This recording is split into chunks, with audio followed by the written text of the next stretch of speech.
Welcome to our weekly wrap-up of everything that had Australia talking. It's the last week of November 2025, and what a massive 7 days it's been. From extreme weather and political showdowns, to iconic rock and the start of summer celebrations, let's dive right in.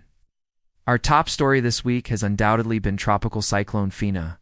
The storm barreled through the top end, leaving a trail of destruction and drawing some serious comparisons to the infamous Cyclone Tracy.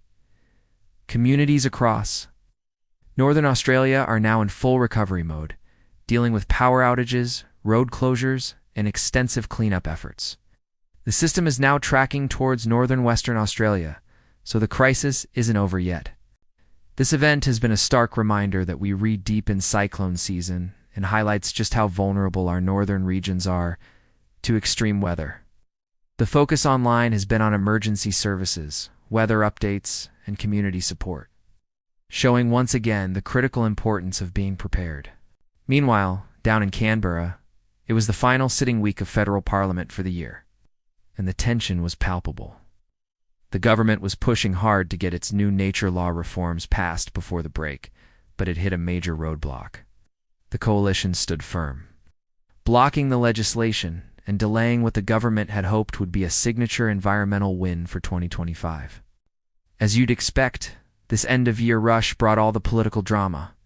The chambers were filled with heated debates, not just on the environment, but also on the ever-present cost of living crisis, economic strategies for the year ahead, and crucial conversations around domestic violence prevention. This final week really laid bare the deep ideological divides in our politics as we head towards 2026. And it sets the stage for some major battles when Parliament resumes. Tragically, the national conversation around domestic and family violence intensified this week following several heartbreaking incidents. The public response has been overwhelming, with vigils held across the country, powerful media reports, and a flood of social commentary demanding immediate and systemic change. This isn't a new issue, but the recent events have pushed it right to the forefront of the national agenda.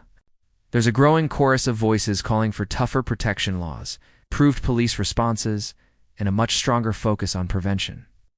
It's become a central talking point in both public debate and government policy, highlighting the emotional and political pressure to address what is a deeply urgent national crisis. If you or someone you know is affected by domestic or family violence, please know that help is available. You can call 1-800-RESPECT. That's 1-800-737-732, or visit their website for confidential support and information. On a much brighter note, let there be rock. The legendary AC/DC returned to Sydney this week, playing 2 sold-out crowds at Kudos Bank Arena in what was easily one of the biggest live music events of the year. It was a proper cultural moment. Fans from multiple generations flocked to the city, and social media just exploded with concert footage, grainy fan videos, and a whole lot of nostalgic commentary. For those about to rock, we salute you. It was incredible to see. The event caused a huge spike in travel and tourism for Sydney, and proved once again that AC/DC's legacy as one of Australia's most iconic global exports is as strong as ever. Their music is woven into our national identity, and this tour just reinforced that enduring cultural connection. In the world of sport, all eyes were on the cricket pitch, as the Ashes series continues to heat up.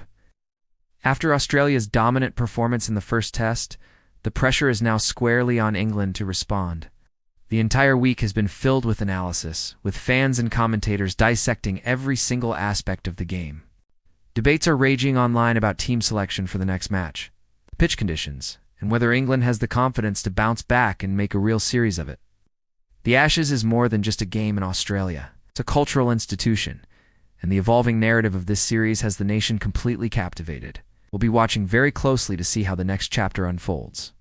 And finally, the unofficial start to summer has kicked off as thousands of high school graduates descended on the Gold Coast and other holiday hotspots for Schoolies Week. This annual rite of passage marks a huge milestone for students, and it's also the first big event in Australia's summer calendar. The media coverage has been a mix of everything from the party atmosphere and the boost to local tourism, to the serious efforts being made around safety, public transport, and managing the crowds.